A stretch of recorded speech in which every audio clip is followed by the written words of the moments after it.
You ask Tiger to solve. This deals with linear equations with one unknown.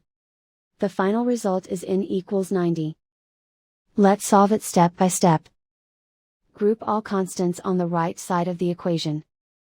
Add 19 to both sides. Simplify the arithmetic.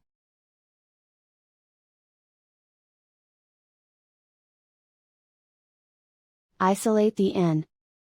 Multiply both sides by 9. Group like terms. Multiply the coefficients.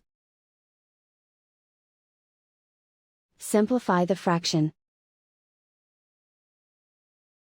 Simplify the arithmetic. And so the final result is n equals 90.